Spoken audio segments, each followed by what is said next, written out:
flashes in their house with like strippers and everything. They started calling me God. They called me Jesus. They called me Father.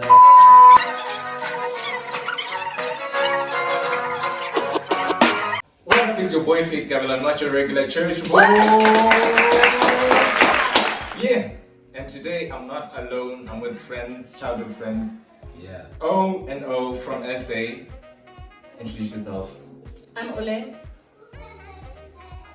Wait, are we okay? Say what? Anyway, I am LiQWYD Christian Babo. Government name. Yes, government name. I'm just Ole. So it's O. Yeah. Today we're gonna be talking about PKs.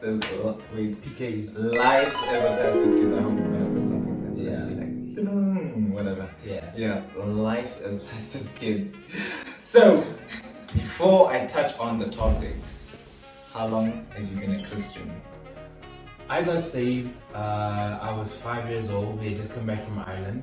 No, we're in Ireland. You've I been came to back- Ireland?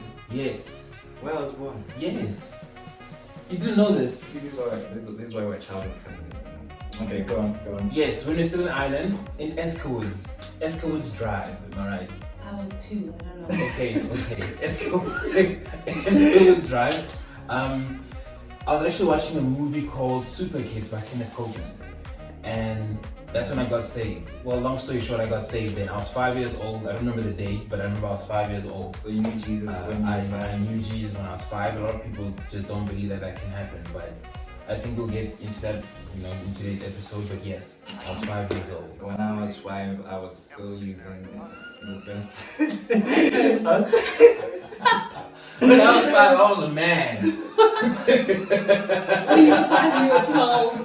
Oh my god.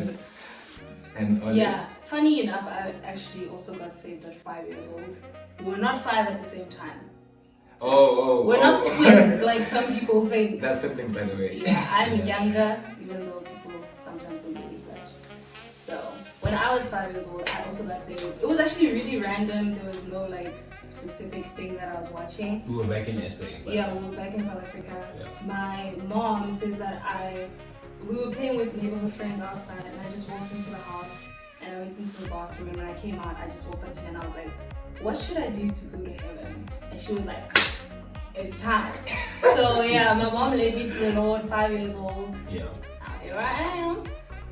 Wow. So did you say 5 years old because you just said 5 years old? Like No, you no, need to no. beat into it? I'm so serious about this. Yeah, I'm it was so both You're 5 years getting old. genuine. I'm about it. being Genuine, about yeah. this. I recorded the whole experience, so yeah, she was 5 years old.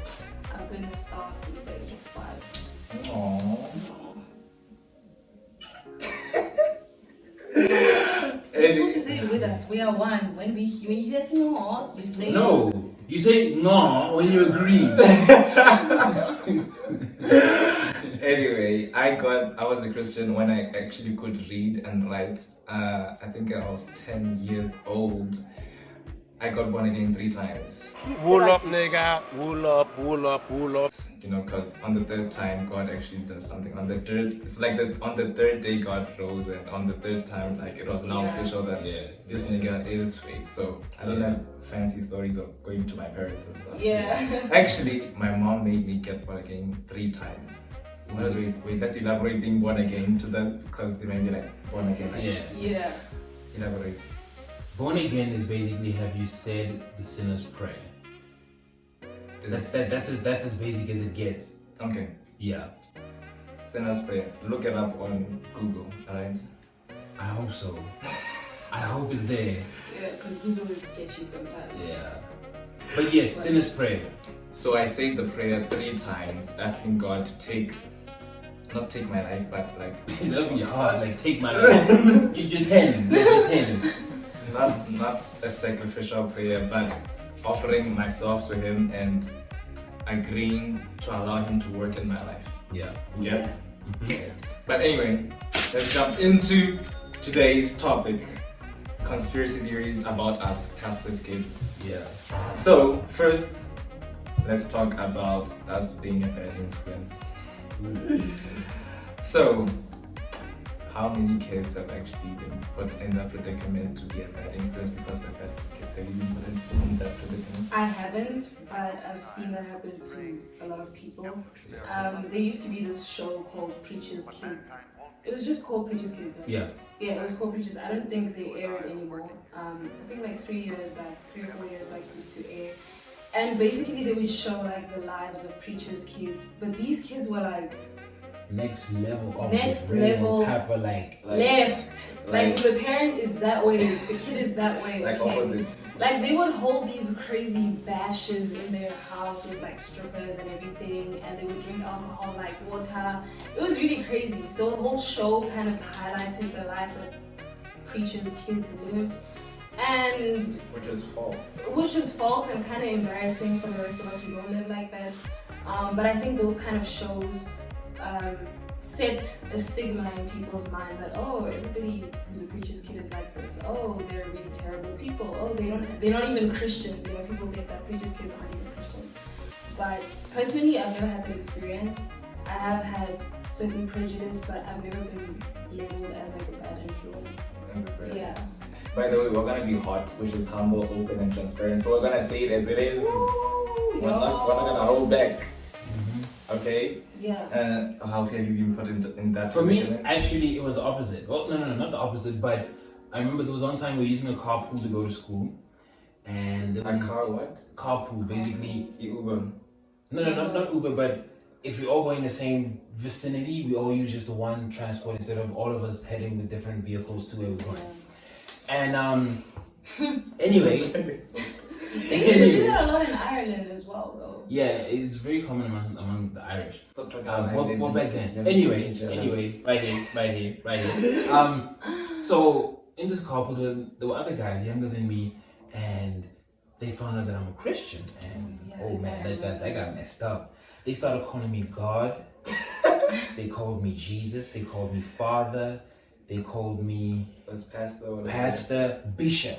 Bishop, because they like Bishop. And you know what's funny? One time they said to me, they asked me to they came and greeted me. You know, they greet real humble, like, you know, yeah, man, you know. And then they asked me to buy them alcohol because I was old enough to go into the bottle store. Yeah. Like you know who I am. Like, you just called me God yesterday. Like, you know? And so for me, it's never been a case of me being called a bad influence, but it was a case of always viewed as the weaker one. Because you don't react and respond the way normal people would react and respond, because you live by, okay, I don't have a Bible with me, but anyway, you live by a certain type of way. Like this the road was like literally the book tells you how to live, and that's how you live. So people think you're weird and funny when you don't, you know, react the way that they do. So that's been my experience. Remember that one time when they asked you when Jesus is coming back to earth? Yeah. Just because you said you're a Christian, they're like, do you know what to say of that? That's crazy. You also have been with weird people. What kind of friends? They were not friends. That's the thing. Complete strangers. They were not friends. They were just strangers. Yeah. But damn, I haven't been put in that predicament. Well, guys, it's hot. Forgive me, please. It's hot. Oh Lord, Botswana is so hot. So please forgive me. Anyway, yeah, you were saying. But it's the first time I'm applying sunscreen. I don't usually do it a lot. Yeah.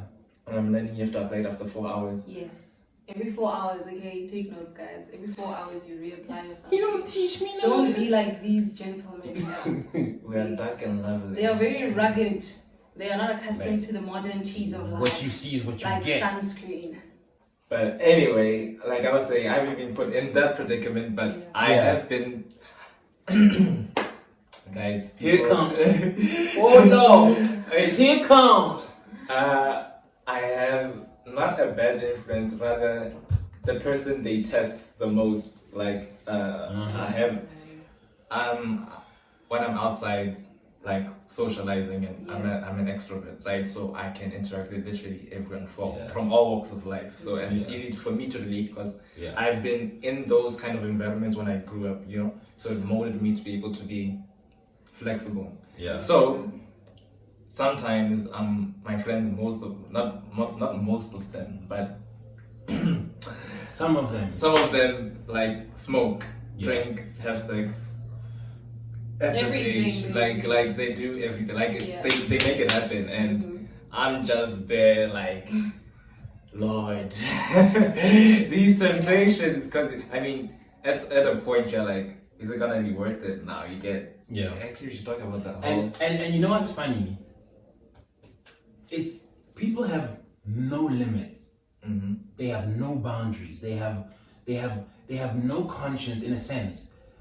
And Just say people, some people. Some people. But then just because you do, you're weird. Yeah. Exactly. It's like rich people. You interview rich people. They have all kinds of things. I wake up at this time. I don't read this. I don't eat this. I don't. And then it's like, ooh, he rich. But when you're a Christian, it's like, but why? Why are you acting special? Why are you acting special? But no one questions rich people to say, Sure. okay, now I understand that, but why not, compromise a little bit, do this, but when it's a Christian, it's weird, and they hammer you with all kinds of, with all kinds of, hey man, have a spliff, you know what I'm saying, man, just huff the puff once or twice, and it's crazy, man, it's crazy. Yeah. But yeah, guys, we've been put in a lot of tough situations sometimes when we're almost, I'm a virgin, by the way. Yay, me too. Well, are you a virgin too? Yes. We're all virgin. Well, Because the hand is literally there, like. we are all virgin. We are waiting for the one, if we see them. When? We see I don't want to die without getting married, y'all. Like, when I see him, not if. But like related to the topic, is it a pressure as a pastor's kid to get married faster? Yes. You know why? You know why? Listen, you know why? Oh, listen. You go to a wedding, right? You grow up, and then you go to a wedding, and then like yesterday, your status, you're next. You don't want to be, not that you don't want to get married, but not now. And then like, you're next, and you literally, I don't know if you sometimes feel this, you literally feel your mind like, what if I am next, Yeah.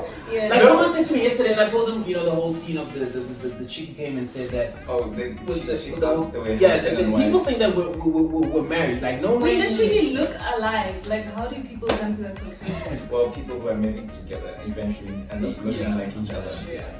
So that chick who came and said, no, take some cake for your wife, and like that ain't my wife, that is not my wife. And afterwards I talked to my dad and someone else who was standing with, and the man said, it's time. And it's like, no. Like you too? And I'm kind of waiting for my dad to be like, no. My dad looked at me and I'm like, hey, say something. Say something. It's not time. Say something. Dad, Sir, are you there? Are you gonna do the things? Exactly. Yeah. I think yes, there is that pressure, a certain level of like. Well, for me as a female, and I'm younger than him, I think there is a significantly smaller amount of pressure on me than there is on him, because if he's the firstborn, he's going into ministry and all that, so people focus on him. But I have had a few people don't ask me if like when I'm gonna get married, they rather just assume that I already am married. So I think Remember the lady yesterday?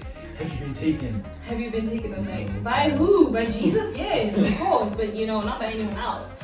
But wait, are you dating? No, I'm not. Okay.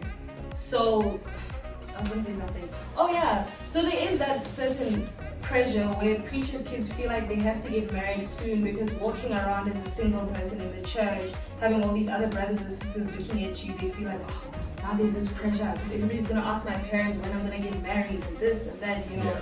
So I think for women it's actually less, because you don't actually have to make the decision. Like exactly. you participate in the whole dating and stuff, Yeah. but the man, I believe I'm old school, and I believe that definitely men should approach the woman. Yes.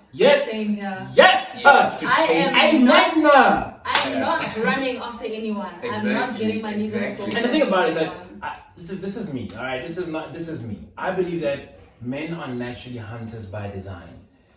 So you are built to hunt a woman, and don't try and degrade and think animal, and no. You're built to hunt after women. That's why also men, a lot of women don't realize men don't like easy women. Yeah. I mean, hey, Oh, hey, it's coming. like when you approach a woman and you know, especially when it's time, you know, when it's time and God says, son, you better put that ring on their finger though. And then you approach a lady like, hey, I'd like to go out for lunch with you and just get to know you better, you know. Yeah. And you go out for lunch and everything is just easy. And as a man, because you're a hunter, you want some friction somewhere. You want like, oh, she said no, we're gonna try again. Yeah. You know, and so Or like just playing hard to get. exactly. It's from the onset already. It's like, can I have your numbers? Why? Who? I'ma love this. You know. So women sometimes don't realize that men don't like easy. When I say easy, well, I'm not talking about sexually easy. I mean women who are just everything. Yes, yes, Yeah. yes, yes. Yeah. Sometimes give him a hard time. Just to see how really interested. I believe that is when a man is shown as a man. When you remember, I said no to this guy, but he's still in my DMs, you know, talking to me. Yeah. He's still trying to hit me up. He's still trying to talk to me. That is what I believe men are built for. So yeah, I'm also old school. Men do the hunting, and women are there. You know, be pretty and you'll be found. Yeah. Yeah. Stay safe. Stay safe, guys. Don't try to satisfy them with the things of the world. Yeah. And when you say things of the world, you mean like offering sex. Yeah. That's not gonna get you. I mean, that's just gonna get you a guy that's gonna want you just for that part. I don't think he's gonna end up marrying. I think he does. And I feel like it's once, a whole nother topic. yeah. But it's It's always, very simple. And the thing, speaking about sex, right? A lot of people don't realize that okay, sex is a gift. Wait, repeat that again. I don't think. When a child is 3 years old, Uh-huh. there are certain kinds of gifts you give to them. Yeah. Those are not the same gifts you give to them when they're 13. Exactly. The gifts are bigger, they have more responsibility, and they're more advanced. And even though you have access to them. Even though you have access to them. And the thing about sex, it's a gift, it's wrapped. Yeah. But you don't get it when you're 3 years old. Yeah. The gift of sex is given to two people. It can never be given to one. It's given to two people who have become one.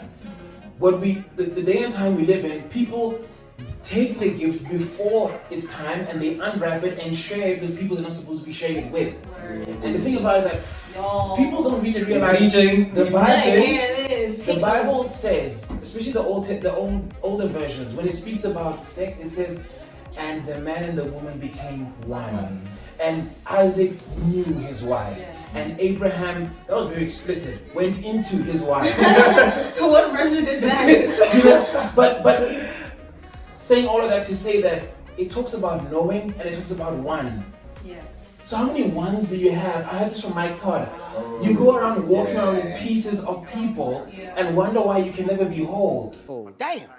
Because you have 12 people out there. You know, people are like, what's your body count, man? That's nothing to be proud of. Yeah. You walk around with people who walk around with pieces of you and you wonder why, Lord, I don't feel whole. And look, He can heal you. He can always restore. There's a reason why God is God, you know? But there's a way to prevent it. exactly. You don't have to always experience everything to know what mistakes to avoid, you know? So it's I forgot where I heard it, but they said that don't learn only from your mistakes, learn from other people's mistakes. Exactly. So yeah. Yo.